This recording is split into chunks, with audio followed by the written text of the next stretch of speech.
안녕하십니까. 만나고 싶은 사람 듣고 싶은 이야기 최혜심입니다. 김정한 목사입니다. 건강하세요.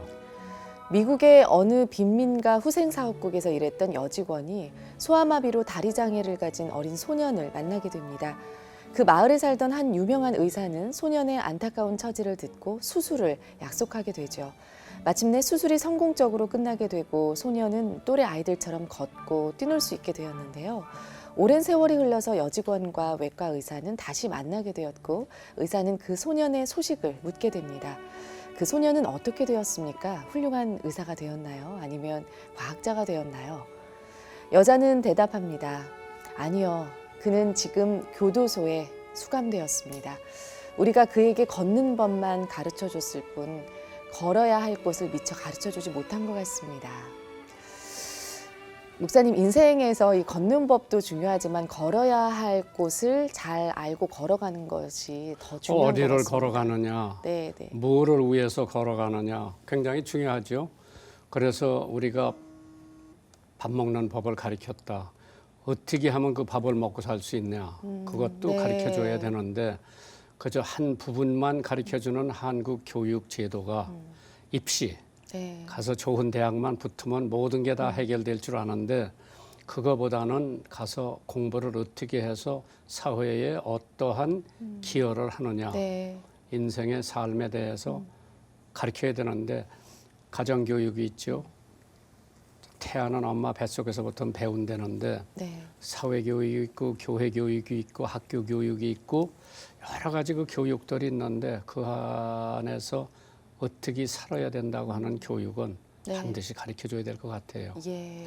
그러니까 예수님께서 산상보훈에 우리가 사는 골든 룰, 황금률을 가르쳐 주셨는데 그거대로 사는 사람들이 많이 없죠. 네. 그래서 한 번 정도 우리 청취자는 생각을 해보셔야 될 것 같아요. 네. 어떤 것을 알아야 하고 어떤 것을 배워야 하고 가르쳐야 하는지를 다시 한번 생각해보는 오늘 하루였으면 좋겠습니다. 만나고 싶은 사람 듣고 싶은 이야기 오늘 초대 손님은 네팔, 중국, 일본, 베트남 등 대한민국 외교관으로 활동하셨던 조백상 전 대사님과 이 시간 함께합니다. 어서 오십시오. 반갑습니다. 네, 반갑습니다. 네. 오랜만이에요. 네, 목사님. 감사해요. 네, 저희 방송 가족 청취자분들께 인사 말씀 부탁드립니다. 네, 제가 아주 존경하는 김정한 목사님을 통해서 극동방송 청취자분들께 인사를 나눌 수 있게 되었고 또 부족한 저의 살아온 이야기 또 신앙생활에 대해서 여러분과 함께 나눌 수 있는 기회가 되어서 정말 기쁘고 영광이라고 생각합니다. 조 대사님 제가 알기 전에 아버님을 제가 먼저 알게 됐는데 아버님께서 노동부 장관을 하셨을 거예요. 네, 그렇습니다. 그 노동부 장관 계실 때 서울 영등포 밑에 구로동이라고 하는데 그 여자 직공들이지 그 당시에 사는 형편이 엄청 낙후돼 있었을 때 네. 조영기 목사님하고 저하고 롯데호텔에서 조반을 하시자고 그래서 갔는데 조 목사님들어 거기다가 기숙사 하나 지어달라고 그러시더라고. 조 목사님이 기꺼이 거기다 기숙사들을 지어서 여자 직원들을 수용을 했죠. 네. 이제 그런 계기로 만나 뵙고 아버님 어머님이 종종 수원에 중앙교회 오셔서 예배도 드리시고 그러면서 이제 아드님 따님 사위 분들을 이따금씩 데리고 오셨어. 네. 근데 아버님이 굉장히 점잖으시고 지금은 이제 소천하셨고 그래서 평상시에 내가 존경을 하던 분 중에 한 분인데 이제 그 아드님 우리 조 대사님을 여러 군데서 대사를 하시면서 신앙생활을 병행하신 것 같아요. 네. 그래서 오늘 이 스튜디오에 이렇게 모셔서 바쁘신 시간에 오셔서 감사해요. 네. 대사님, 그러면 외교 업무를 마지막으로 했던 곳이 어디신가요? 네, 제가 대만이라는 곳에 한국과는 지금은 이제 좀 특수한 그런 지역이긴 하죠. 중국하고 우리가 공직 수교를 하면서 1992년 이후로는 그 전에 중화민국 지금 대만과 국교를 수립하다 그것을 현재의 중국으로 바꾸면서 대만과는 지금 공식 외교 관계가 없고 민간인과 경제 협력 그런 대상의 이제 지역이죠. 거기서 대표로서 2년 반을 근무했습니다. 예. 그 심양 그 일대에 네. 우리 한국 사람들이 거기 많이가 살고 있는데 그 사람들이 그쪽으로 간 건 외정 때 간 거죠? 그렇습니다.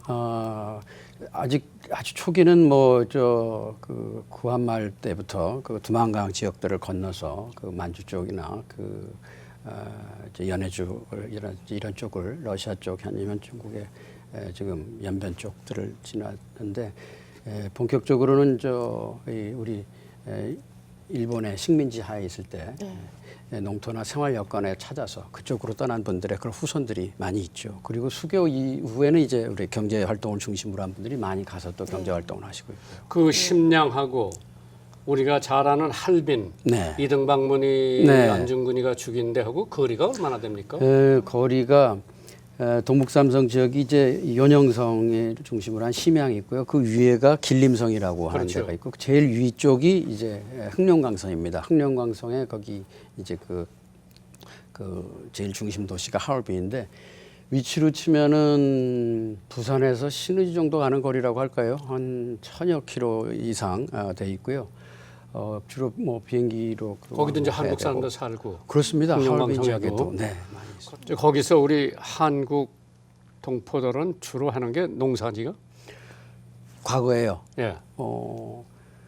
과거에 생업이 뭐예요? 지금 주로? 현재들은 뭐 지금은 장사하겠죠. 예, 그렇습니다. 그 전에 한번 그런 시도들을 한 적도 있습니다. 우리가 그 곡식의 안전한 그런 공유를 확보하기 위해서 연변의 그런 지역들을 아주 넓은 지역들을 잘 개발해서 그런 것들을 한번 한국에 안정적으로 공급받는 것들에 대한 프로젝트를 한번 추진한 적도 있었는데 현실적으로 그것을 제대로 된 우수한 옥토로 하기 위해서는 많은 투자가 필요하고 그런 경제 타산성들이 조금 어려워서 무너진 적도 있습니다만 성사가 안 됐습니다만 지금은 수교 이후에는 그 동북삼성 지역이 그 한국과 북한과의 그 가까운 위치와 또 여러 교류와 인연으로 해서 많은 경제 활동들이 활발하게 이루어지고 있고요. 우리 기업들도 많이 진출해 있는 곳입니다.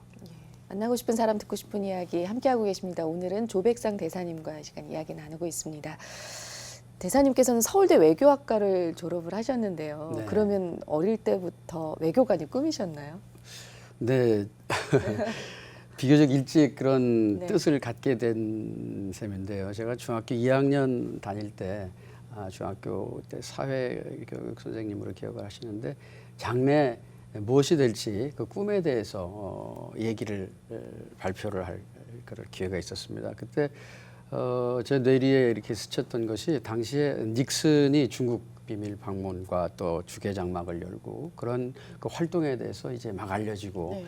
상당히 아주 국제적인 관심과 그런 것들이 되고 저희에서도 우리는 이제 중국이라는 그 공산 아주 주계 장막으로 그런 세계를 또 미국의 외교관이 비밀 외교로 또 교섭을 하고 그래서 결국은 국교 정상화를 이룬 네. 그런 과정을 그때 이제 지켜보고 알게 된 그런 때였습니다. 그래서 너무 그것이 멋지고 국가를 위해서 참 네. 그런 일을 하면은 참 뜻이 있겠다는 생각이 들어서 저도 대한민국을 위해서 그런 기여를 할 수 있는 외교관이 되면 근데 좋겠다. 아버님은 군인 출신이죠? 그렇습니다. 아버님은 군인이었습니다. 네, 장군 출신. 네. 근데 이제 거기서 이제 강요에 들어가셨는데 이제 그때가 학생 시절이었던 것 같은데요. 아버님 군대. 네, 아버님이 군에 쭉 생활하실 때는 제가 고등학교 때까지 하고요. 군을 제가 고2 정도 때 군을 이제 제대하시고. 마치셨습니다. 예. 그 후에 이제 근데 군에 갈 생각은 없었고 군대에서 한평생 보낼 생각은 없었고요. 네, 제가 아버님을 이제 국가를 위해서 봉사를 하고 또 가정을 잘 돌보시고 또 여러 가지 존경하는 그런 마음은 있습니다만은 군인의 길에 대해서는 제가 생각을 해본 적은 없습니다. 다만 국가를 위해서 일을 하는 것이 참 보람이 있겠다는 그런 생각을 갖게 됐고 제가 외교관이 되고 난 다음에는 그런 생각이 들었습니다. 이 전시를 대비해서 국가의 안전과 그걸 위해서 일을 하는 사람이 군인이라면은 평화시에 평화를 확보하고 평화를 더 그것을 공고하게 하기 위한 것은 바로 외교관의 일이구나 해서 그걸 국가의 안전을 위한 일에 부자가 같이 기여했다고 생각합니다. 그런데 대사님 말이죠. 초임 외교부의 직원으로 있을 때 하고 네. 대사를 끝마칠 때 하고 우리의 국력은 현저하게 차이가 났을 텐데. 우리 국력이 뭐 꾸준히 신장해 온 거는 뭐 다 여러분이 다 뭐 느끼고 있는 상황인데요. 제가 외부 입부할 82년의 시절인데요. 경제적으로는 그 앞에 이제 박정희 대통령이 이제 79년도에 이제 서거하시게 되고 약간의 혼란기와 그 다음에 이제 새로 체제가 안정되고 이제 집권한 이후에 그 정부에서 이제 일을 시작하게 되었습니다. 그 동안에 제가 첫 근무를 이제 미국 주미대사관에서 근무를 하고 미국 관련 업무들도 이제 하면서 제가 시작을 했었는데 지금 와서 돌이켜 보면은 국가가 이제 대외적으로 중요도를 인지받으면서 리스펙트, 평가를 인정을 받고 또 그런 외교관으로서 이렇게 활동을 하는 자부심을 이제 느끼고 그러기에는 국가 자체가 안정되고 평화롭고 그 다음에 민주적이고 그런 것들이 굉장히 중요하다는 생각을 가졌습니다. 제가 조금 말씀을 드리면 사실 그 제가 일을 했을 때 시작했던 정부는 경제 정책과 여러 가지 있어서 뭐 불안을 극복하고 안정을 찾아서 그것을 잘 했던 그런 공도 많이 갖고 있습니다만은 절차에 있어서의 그 민주화나 국민들의 어떤 그 인권에 대한 보호나 이런 면에 있어서 조금 부족한 점도 있고 또 그런 것들이 종종 외교적인 문제도 됐고 특히 미국으로부터의 한국의 인권 상황의 개선이나 이런 것들에 대한 요구를 직접 직면하고 그런 것들을 또 그러한 또 정부에 대해서 정부의 일에 대해서 그걸 또 알리고 또 그거를 이제 설명해야 되는 그런 상황이 사실 힘들었습니다. 그러나 그런 과정이 한국이 발전과 더불어서 국내 이제 완전한 민주주의 정책과 함께 경제도 번영을 하고 그런 것들이 대한민국의 외교관으로서 자부심을 가지고 훨씬 적극적으로 그럼 이제 신앙인 교인으로서 대사가 돼가지고 A라고 하는 나라에 부임을 해가지고 거기 이제 가보면 교회가 조만조만한 한국 교회가 많을 거고 현지 교회가 있을 텐데 혹시 대사를 하면서 그 교회에 대한 어떠한 생각, 내가 거기 부임을 했기 때문에 그 교회에 어려운 점이 있다든지 뭐가 좀 도와줄 수 있었던 게 있는지요? 네, 제가 해외 근무를 쭉 해오는 동안에 한 7개 지역이었습니다만 대부분 현재 있는 그 한인 교회들을 쭉 다녔고요. 교회가 뭐 좀 몇 군데 있는 경우도 있습니다만은 저는 자연스럽게 그 중에 가장 크고 전통이 있는 그런 교회에 출석을 해서 섬겼습니다. 그리고 네팔 같은 경우들이 이제 그 힌두의 그 나라고 그래서 여건이 어려웠습니다만은 거기에 또 뜻 있는 우리 선교사분들이 많이 가셔서 제가 섬겼던 교회는 한인들을 중심으로 그 조그만 교회인데 선교사분들이 많이 참석하신 거예요. 그래서 아주 그 신앙의 밀도는 높고 또 그러다 보니까 제가 대사관에서 그때 1등 서기관으로 근무를 했었습니다만은 그때 이제 뭐 손님이 오시거나 여러 가지 그런 방문객들이 오고 좀 누가 베푸는 그런 역할이 필요할 때 제가 교회 직분은 없습니다만은 그분들 식사 대접을 하면서 그분들 활동 격려하고 제가 70년도에 네팔을 갔었어요. 그래요? 선교하러. 그렇게 일찍이요? 그때는 이제 거기 뭐 임금이 계셨는데 네, 맞습니다. 국왕 이제 거기 미국의 의료 병원이 하나 있더라고. 네. 네팔에. 그리고 어느 분이 고아원을 하는데 미국 선교사가 노래를 잘 부르는 사람을 데리고 가서 거기서 노래도 하고 강연도 하고 그 네팔을 간 적이 있는데 그때 뭐 기독교 교세가 아주 열악했죠. 네. 그때 70년 네. 내가 갔었는데 그러면 이제 네팔에 계실 때 지금 이제 거긴 뭐 불교가 아니면 힌두. 네네. 힌두교, 이제 불교도 조금 있고 좀 뭐 있습니다. 마슬람도 좀 있고 네. 뭐 그런데 그 네팔에 이제 대부분 가는 사람들이 그 산에 등산하러 가는 사람들이 그렇죠. 네. 네팔은 그 아시다시피 에베레스트나 안나푸르나 같은 유명한 그런 산들이 있어서 그 등산 전문 등산뿐만 아니라 지금 트레킹이라든지 산을 좋아하는 그런 분들도 많이 가시고요. 또 종교와 관련돼서는 그 불교의 부처님의 탄생지가 네팔 영역에 있는 룸빈이라는 곳에 네. 있습니다. 그래서 그 관계로 불교에 또 관계되는 분들이 또 많이 방문도 하시고 그런 인연이 있습니다. 그런데 국가 자체는 지금 힌두를 국교로 그렇게 돼 있습니다.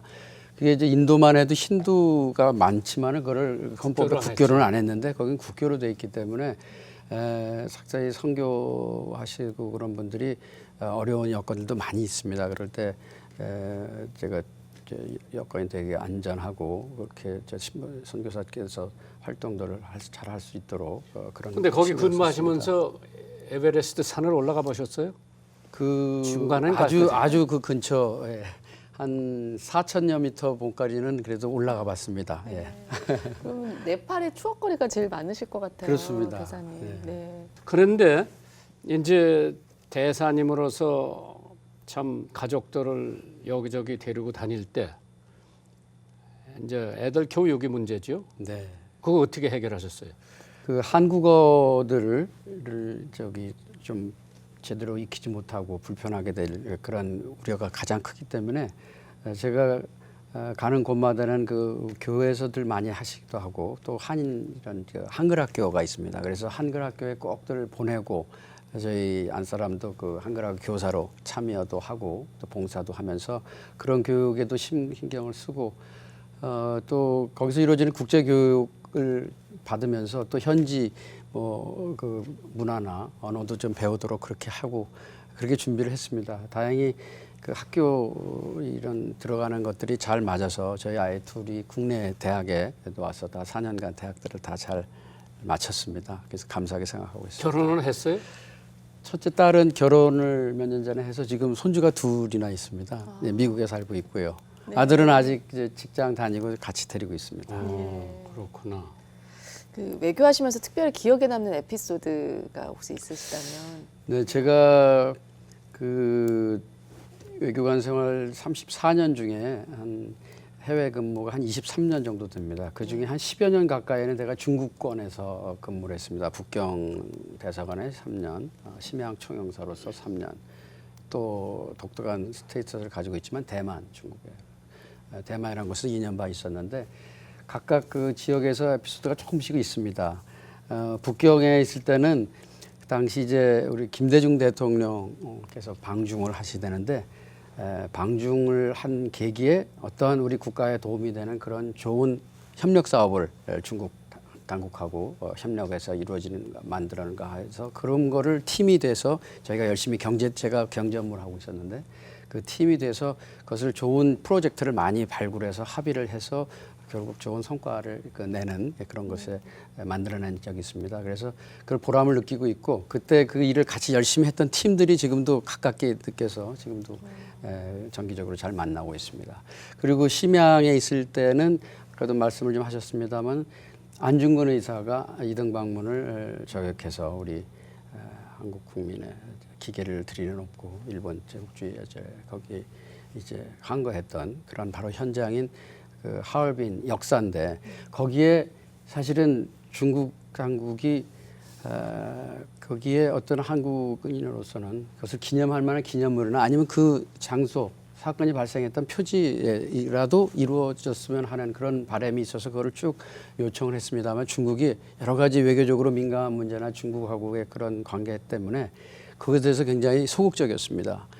근데 제가 부임을 하면서 그 문제의 필요성과 그 일본의 제국주의 침략에 항거해서 투쟁을 했던 거는 대한민국의 그런 당당한 대한민국 국민뿐만이 아니라 중국도 일본의 침략과 그런 속에서 신음하고 고통을 받았던 그런 경험을 공유하고 있기 때문에 그것은 같이 공동의 그런 아주 훌륭한 일이니까 이것을 잊지 않고 역사의 후손들에게 기억할 수 있도록 하는 것은 정말 중요하다는 점을 제가 아주 여건이 되는 대로 열심히 설득하고 납득시키고 그렇게 해서 다행히 제가 제 손으로 완전히 이루지 못했습니다. 거의 그 무렵에 이제 요참 박근혜 대통령이 방중을 하셔가지고 그때 중국과의 협력 사업을 굉장히 많이 이룬 적이 있습니다. 바로 그때 안중근 의사의 그 기념관에 대해서 중국 당국으로부터 적극적인 협력을 확보를 해가지고 결국은 아주 훌륭한 그 현장에 그 기념관이 세우게 됐죠. 그것이 큰 보람이라고 생각합니다. 네. 그런데 몇 사람들이 말해요. 안중근 시체를 찾아보려고 무척 노력을 했는데 아직까지 그 미궁에 빠져 있죠. 네, 그 안중근 의사가 서거하신 곳이 여순 이제 감옥에서. 여순 감옥인데 여순 감옥 그게 이제 교수형으로 처형을 한 걸로 알고 있습니다. 그 이후에 그 사체가 이 알려지고 어떻게 매장된 곳이 알려지고 그것이 한국민들에게 계속 존경과 어떤 이 단합의 구심점이 되고 그런 것들이 될 것을 굉장히 우려한 일본 당국이 아주 비밀리에 보통 일반적으로 거기 있는 죄수들이 이제 처형된 다음에 묻히고 그런 장소가 아닌 아주 알 수 없는 비밀의 장소에다가 묻은 걸로 그렇게 됩니다. 그리고 기록이나 이런 것들을 일체 그리고 거기에 관여했던 그런 증인이나 이런 거에 대해서도 굉장히 함구하고 조심하고 여러 가지 그런 것 때문에 정확한 위치에 대한 그런 정보가 아직까지도 제대로 나와 있지 않아서 그 중국 당국과 협력하고 또 어떤 때는 북한과 공동으로 또 하는 사업으로서 그 가능성 있는 주변 지역들을 몇 번 발굴하고 네. 탐사를 했습니다만 아직까지 성과를 거두지 못한 걸로 알고 있습니다. 예. 만나고 싶은 사람 듣고 싶은 이야기 함께하고 계십니다. 오늘은 조백상 대사님과 이야기 나누고 있습니다. 대사님 이제 은퇴를 하시고 지금 그 취미를 특별한 걸 갖고 계시다고 들었습니다. 소개 좀 해주세요. 제가 이제 2016년 12월에 외교부 이제 퇴직을 하고요.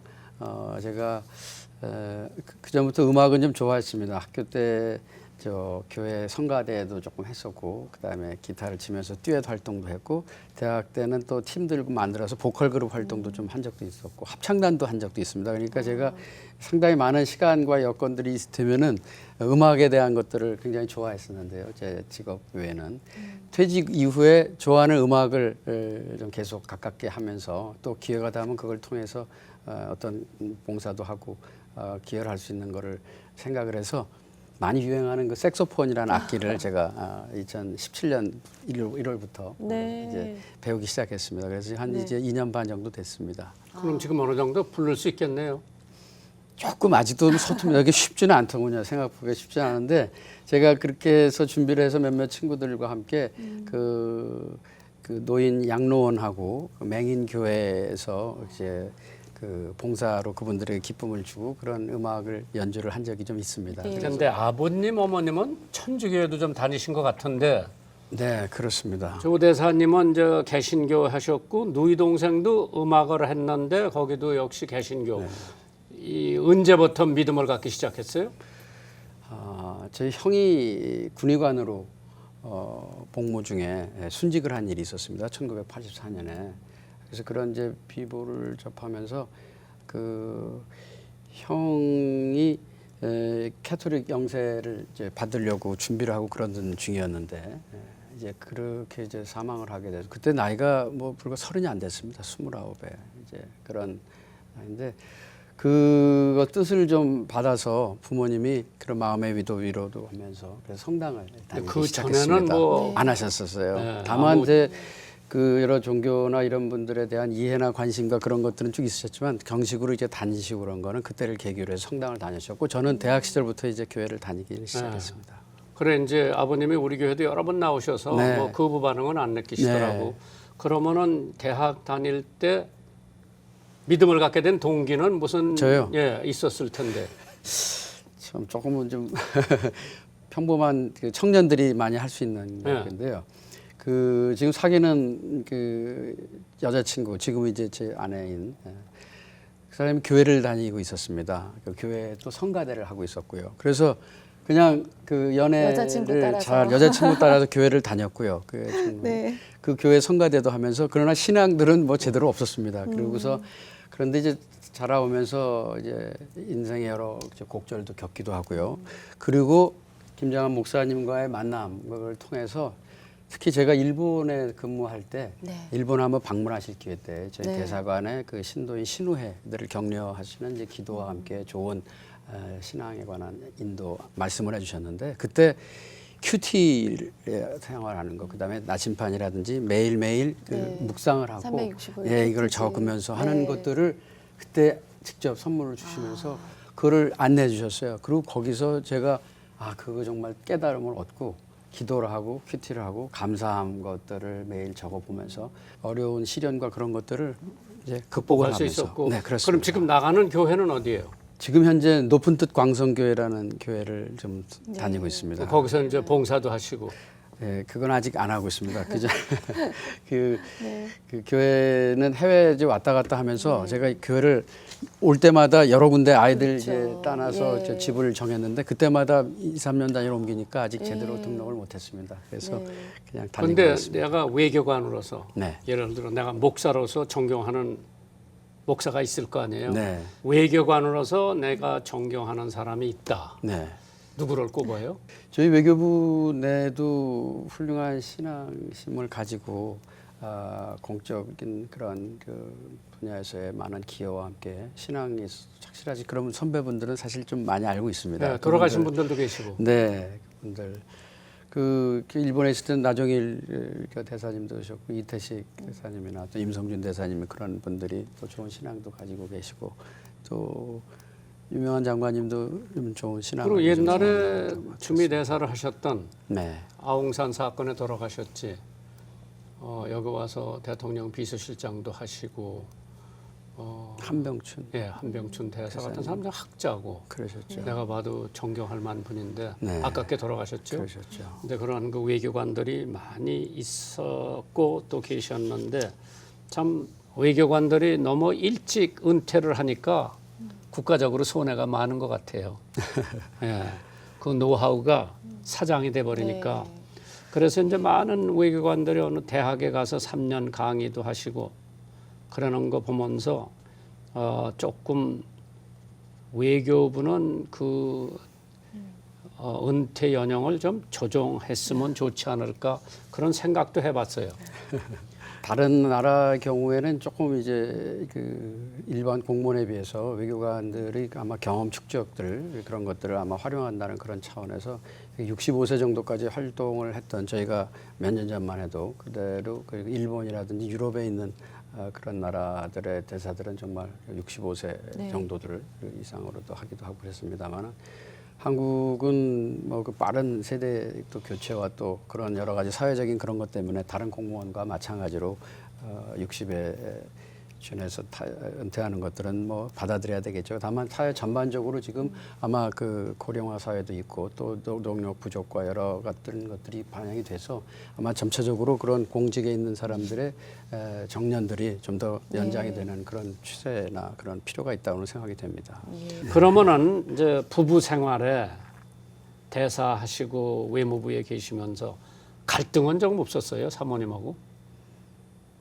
예, 없으면 이상하죠. 당연히 저도 76년부터 지금의 아내를 이제 소개받아서 만나서 교제를 하고 지금 막 40여 년 이렇게 같이 지내와서 보람 있게 잘 자신에게 자랑스러울 만한 그런 커플이라고 생각이 됩니다만은 그래도 갈등과 그런 것들이 없을 수가 없고요.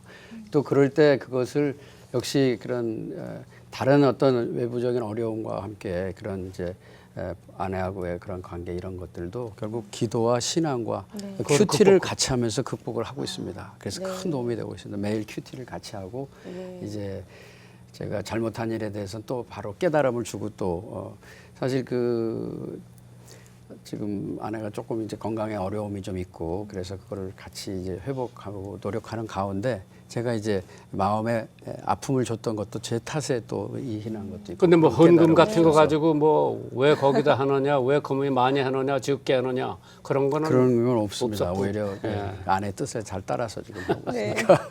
네, 청취자 사연 도착되어 있습니다. 함께 나누겠습니다. 샬롬 안녕하세요. 김정한 목사님. 저는 극동방송 애청자 부천 제1교회 송나연 성도입니다. 제가 27세에 정신적인 어려움을 발병하여 대학교 졸업도 못한 채 40세인 지금까지 실업 상태로 있습니다. 사실 극동방송을 통해 말씀과 기도로 치유받고 은혜도 많이 받고 있습니다. 무엇보다도 김정한 목사님의 말씀은 항상 저에게 용기와 힘을 줍니다. 목사님 저처럼 몸, 마음이 힘든 사람에게 은혜와 축복이 담긴 한 말씀만 부탁드립니다. 항상 극동방송을 위해 기도드리며 앞으로도 극동방송의 은혜와 축복이 넘치는 복음이 모든 나라와 북한에 전해지기를 간절히 기도드립니다. 감사하며 항상 건강하시기를 기도합니다. 감사합니다. 송나영 성도님. 뭐 바울 사도가 한 얘기겠죠. 내가 사는 것이 그리스도니 죽는 것도 유익하다. 어떠한 어려운 환경에 있다 하더라도 켄타키 프라이 치킨 하는 사람이 정신병원에 가가지고 찬송을 듣고 치유가 돼가지고 켄타키 프라이 치킨을 만들어서 성공한 사람이에요. 예. 왜?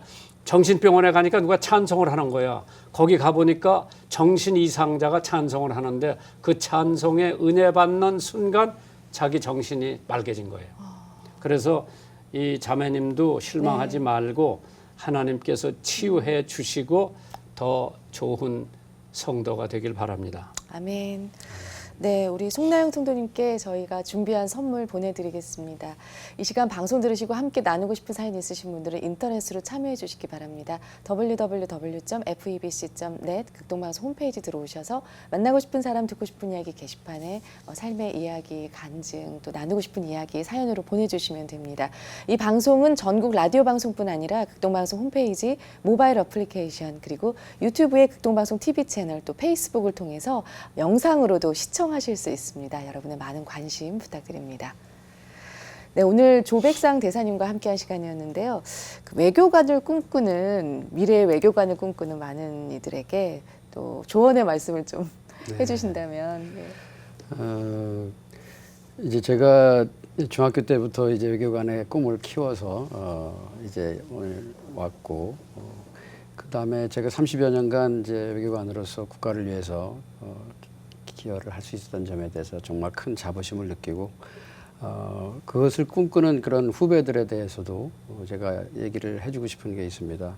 저희 한국과 같은 나라는 위치가 지정학이라고 하죠. 그 처한 위치 자체가 중국 대륙, 러시아의 그런 대륙구 사이에, 그 다음에 해양 세력인 또 일본, 이런 주변의 거대한 강대국 사이에, 그 사이에 많은 어려움과 좌절과 그런 것들도 많이 겪었던 나라입니다. 그리고 현재는 남북이 분단된 상태에서 많은 이제 고통과 어려움도 있습니다만은 이런 상황이기 때문에 우리의 안전과 번영을 위해서 주변국과의 협력과 이것을 확보해 나가는 것이 어느 것보다도 어느 분야보다도 중요하다고 생각합니다. 그래서 뜻이 있고 우수한 능력을 가진 분들이 바로 이러한 외교관의 꿈을 가지고 도전해서 외교관이 돼서 국가를 위해서 봉사를 하고 일을 한다면 자기 실현뿐만 아니라 정말 큰 보람과 긍지를 느낄 수 있을 거라고 생각합니다.